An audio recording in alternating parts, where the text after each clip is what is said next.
Yesterday I spent about a half hour trying to remember a password. I mean, I must have typed in 30 different combinations. We have passwords for everything. I had the same problem, actually. My bank locked me out of my account. But it doesn't have to be so difficult. It's time to compute this with Thor Schrock. Welcome back, Thor. Good to see you, buddy. Thanks for having me, guys. So these passwords, I mean, we got passwords for everything now. Every website that you go to, you got all these accounts you log into. Your computer has passwords, your browser, everything. Yep. You got passwords. How Yeah, can you help us navigate this? Please help us. every week I get calls on my radio show like, Thor, what do you recommend for a password manager? You know, because I can't keep track of all this. Because, you know, this is what you're supposed to do.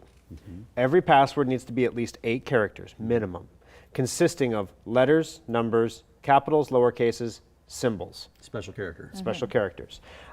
Except the one, like, you know, Capital One website, which doesn't allow special characters. Right. And you're like, what? So you can't use the same password, because then some passwords require you to have 2 capital letters, and you know, some of them require you to have 3 symbols, and you're just like, really, come on. So you can't remember it all. And so people try to use memorable words. You know, they'll throw the first letters of their kids' names and their first, you know, the months of their birth or something. But then, you know, which one was capital J for January? It's impossible to remember it, and you can't use the same one. And then, of course, after 90 days, you're supposed to change them. That's what gets me. I was just going to say that's what drives me nuts. And you can't use the same password again. You know, it's so you've used that one before. So customers will call me on the radio show and say, what can I use for a password manager? I'm always, I don't know, it seems illogical to me to take all my passwords and hand them over to some third-party company that I'm sure is fine, very secure and whatnot, and then just say, okay, now I don't have to worry about my passwords anymore. It seems like if someone was going to hack somebody, you'd go after the guy with all the passwords, right? Because then that's the big payout. You get everything for everybody. And that's what happened this last weekend, actually. So what happened this weekend? So somebody went after one of these password manager companies? Yeah, one of the biggest ones. One login got compromised. Not only was it compromised, but basically when I don't know, if you haven't logged in a while, they apparently store your password in cold storage, which is an encrypted, like, non-accessible area. Well, they were even able to get that, and they were able to decrypt it. So basically everything that one login had has been taken. So if you used one login for password management, you need to immediately change all of your passwords and remove one login. So it doesn't like just update your passwords with one login, because then just take them again. So one login got breached. It was a real bad deal. You know, lots of people are going to have lots of problems with access and things like that because of it. One of the things that I like to use the Firefox password manager. It basically you create a Firefox account, and if you use Firefox on your computer, and you said Chrome has the same thing. I use Chrome, but if you put that on your computer and then you have Firefox on your phone and your tablet, you can synchronize them all together. So that way you don't end up with this. Is that safe though, you think? Yeah, it's safer, because at least then with all the passwords synchronized between, it's saved on your computer, and it's just synchronized between your devices using Firefox. Firefox isn't storing all your passwords. You're not putting the passwords on the cloud somewhere. Right, Gotcha. right. Those are really nice, but sometimes I think like it forgets them. I don't know, it happens to me when I got a new phone, or when I used a different browser, and then I have to all of a sudden remember what it is again. But if you're not going to use a password manager, what's another way to keep track of all your passwords that's safe? Write them down and post it on your desk, right? Yeah, there's the post-it note on the bottom of the keyboard method, you know? Right. You turn it over. Flip it over. When typing, you turn it over. It used to be like you could put it on the side of the monitor, but now the monitors are so thin, it doesn't work. You know, honestly, there's a method that I use, and it's probably not, this isn't official security guy tech support, but I create zones for my passwords. So I've got an I don't care about it zone. I order tons of parts from tons of websites from customers that I'm probably going to only order from once, is what I think at the time, never come back to again. After 18 years, I've ordered a couple times from a lot of them. I'm sure. But I just use one password for that. That's the same password, because I don't care if somebody hacks that. I don't save my credit card information on the sites, just one password.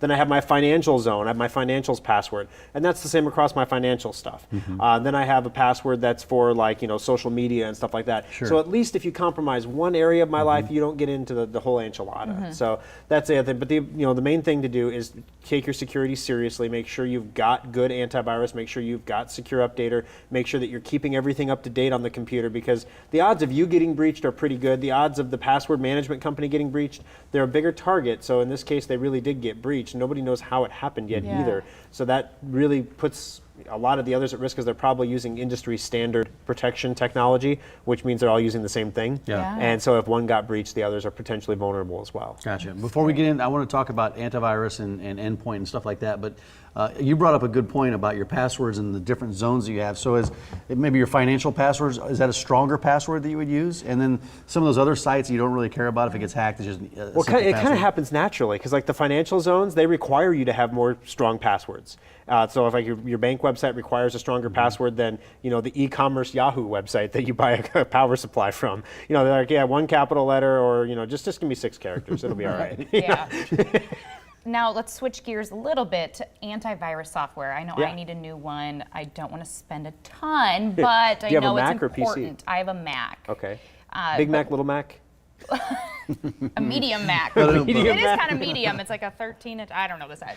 But what's a good one? What do you recommend? All right, well, we recommend Semantic EndPoint. Consumer Reports ranks antivirus software from time to time. They usually break them, they do 3 ratings. They do the free category, because there are some free ones out there that you could get. You can get Avast for That's Clam. what I have. You can get Clam for Mac, you can use that one. Yeah. Then there's the paid versions, and they rank all the paid companies. And then there's overall. So regardless of what you were going to spend, here's the best ones. So among the free ones, Avast and AVG are 2 of the best. Among the paid ones, Semantic products like Norton or Endpoint, as well as Kaspersky, the Russian-made product, they go back and forth. Because, who better to protect your stuff than the guys that hack it? Yeah. But then the third thing is they rank them all together. And this is where it really makes you realize when you're using something like Avast, it comes in about the middle of the pack. Okay. So it's the best free one you can use. So if you can't afford to buy any antivirus or whatnot, it's much better than a poke in the eye with a sharp stick. You'd rather have that. Right. At least I would. Yeah. But on the other hand, if I had the money to spend on an antivirus product, I'd rather have Endpoint. And so Endpoint is typically about $160 to get started. So like you said, it's a lot of money. Yeah. It's typically $160 to get started. But then after that, the renewals are actually cheaper than the annual renewals for other products. So it's a little bit of a pump to get in. And part of that is because it's actively managed. If you get infected, we're fixing your computer basically for free. It's got the virus-free guarantee. And if anything comes through, we get an alert on our screen, and then we send a command through to fix it. And if it doesn't fix it, then we call you and we do a Schrock desk and whatnot. So there's a lot of service behind it as well. But we have a special right now where you can actually save about $60. Get it for $99. We do it once a year. It's 1 week only. You can go to our website. You can buy it on the website, or you can come into the shop. We can even do it over the Schrock desk and get you all set up. So if you're using Avast, you want to save a little money, you can come in and get Endpoint this week. Well, SchrockInnovations.com. There's 3 service centers, Village Point, Papillion, one in Lincoln as well. And the antivirus doesn't do any good unless you keep all your programs up to date. That's where Secure Updater comes into point. Which doesn't work on Mac. Which doesn't work on Mac. You just got to do it We'll talk yourself. about that in another segment. Okay. We just need to set up a meeting and get my stuff. It's cheaper to get that antivirus software than buying a new laptop. As the weeks go by, we'll get there. Yeah, we'll get there. Thanks, Thor. Appreciate it.